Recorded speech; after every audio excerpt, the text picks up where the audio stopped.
Kā pārliecināties, ka ar bērnu stāju un apavu izvēli viss ir kārtībā?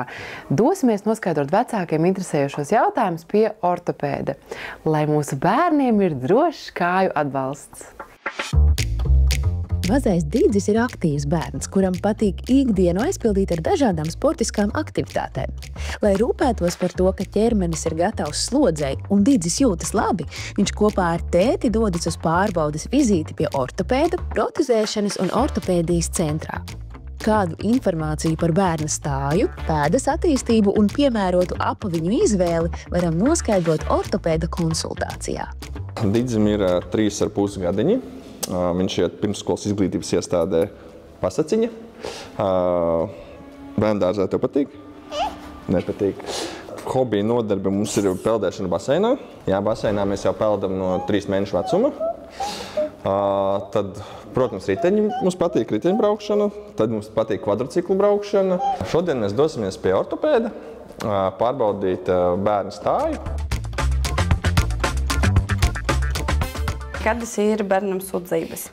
Bērnam sūdzība īsti nav. Vienkārši sieva, mamma gribēja pārbaudīt, vai bērnam viss kārtībā ar stāju un pēdiņām. Un kā izvēlēties pareizs apavus bērnam? Apavus jāizvēlas ar stingru mugurē kapas fiksāciju. Jā. Piemēram, bērnu dārzam zandeles jāizvēlas ar slēgto papēžu daļu, lai būtu papēdas mums piefiksas, lai potīte mums neko negāžas, jā, ne uz āru, ne uz iekšu, jā, un lai mēs varam arī pievilkt apavus, jā. Tad jāizvēlas labāk ar lipekļiem. Krokši mums ir slikts apavs, jā. Tieši tiem, kuriem ir vai nu plakana pēda, vai nu, kad potītes iet uz iekšu, jā, tā saucama valgus deformācija, tāpēc, ka viņi pasliktinā, jo viņiem nav nekādas stabilizācijas, viņi neko nepiefiksē, jā, salīdzinoši ar tādiem zandelēm. Ortopēdiskās pārbaudes laikā tiek novērtēts bērna muskuļu un skeleta sistēmas stāvoklis, tostarp kauli, locītavas, muskuļi un saišu sistēma. Šī pārbaude tiek veikta, lai identificētu jebkādas attīstības novirzes, deformācijas vai problēmas, kas varētu ietekmēt bērna kustību vai stāju. Nāc pie manis. Ui, super! Mēs varam redzēt, kā tu staigā, ja? Kāp virsū. Oho, kāds spogulīts. Tur tavas pēdiņas var redzēt, jā? Un mēs redzam, ka mums ir bišķiņ plakana pēda. Tad mums vajag ko? Taisīt vingrinājumus, izmantot pareizus apavus, ja? Un ortopediskas zolītes, ja? Taisīsim vingrinājumus. Skaties, ko dakteris dara ar savām pēdiņām, to mēs darīsim savām pēdiņām. Jā, mums vajadzēs piecelties uz pirkstgaliem. Resi tā? Šitā vari? Un vajag pastaigāt. Un pastaigā uz pirkstgaliem. Un tas staigājam, jā, uz pirkstgaliem. Labi? Pēc tam vajadzēs piecelties uz pirkstgaliem. Pieceļamies uz pirkstgaliem un atpakaļ. Un vēlreiz īt. Jā, un vēlreiz. Un tagad uz papēžiem vajadzēs. O tā. Hop. O tā grūti, jā.